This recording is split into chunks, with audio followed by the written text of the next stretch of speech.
Una ay napakaganda ng buhay ko, ang kaso biglang nag-iba nung ako ay magkabisyo. Nung ito ay matikman ko at masubukan, di ko akalain ito palang mararanasan. Nung ito ay nilasap, wow, napakasarap. Nung ako ay nalulong, abay, napakasaklap. Kaya naghari sa aking puso ang lungkot at pagsisisi. Hindi ko na alam kung ano ang nangyayari. Sa kainaan ng loob, gusto ko nang magpaalam sa pamilya, sa kaibigan o maging sa kasintahan. Pagkat ako'y di na malubhang karamdaman, mabuti na lang di niya ako pinabayaan. O mahal na Panginoon, ako'y nananalig sa iyo.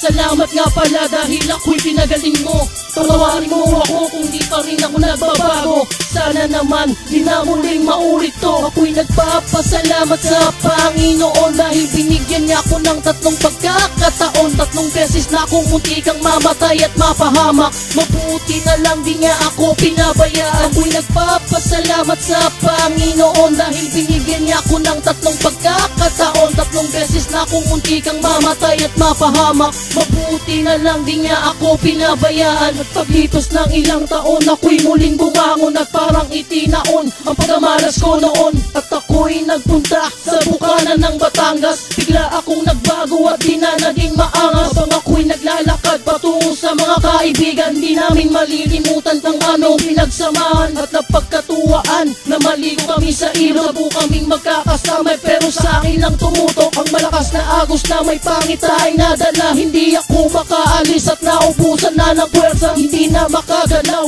ang aking dalawang kamay. Alam kong nandyan lang ang Diyos at sa aking gumagabay. Buti na lang kahit papano may nagtitira pang lakas. Akala ko ang buhay ko ay doon na magwawakas, at nagpatuloy sa paglangoy hanggang sa maubos na ang lupa. Patinala ako sa langit, tumutulong aking luha. Ako'y nagpapasalamat sa Panginoon dahil binigyan niya ako ng 3 pagkakataon. 3 beses na akong muntikang mamatay at mapahamak, mabuti na lang di niya ako pinabayaan. Ako'y nagpapasalamat sa Panginoon dahil binigyan niya ako ng 3 pagkakataon. 3 beses na akong muntikang mamatay at mapahamak, mabuti na lang di niya ako pinabayaan. Ang pangatlong karanasan ang di ko malilimutan, sinaksak ako sa sipon pero di ako natuluyan. At agad kaming sinugod patungo doon sa hospital. Hindi lang ako ang biktima ng kanilang pinagdarasal. Hindi ko na ata kaya at ako'y unawa. Umiiyak ang magulang ko at huwag daw akong bibitaw. Humina ang kalooban ko, din na ng pagsisisi.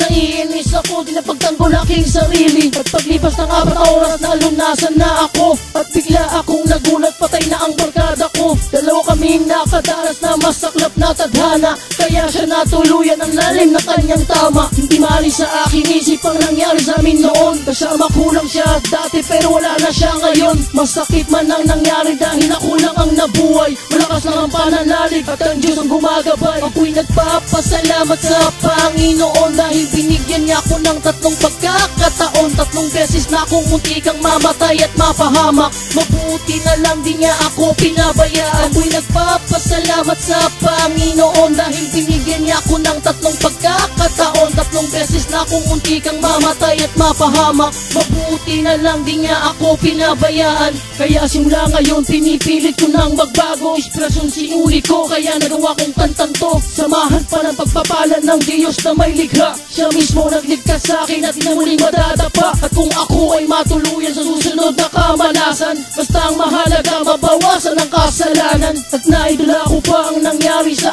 aking buhay. Manalig sa Panginoon at muli kang mabubuhay.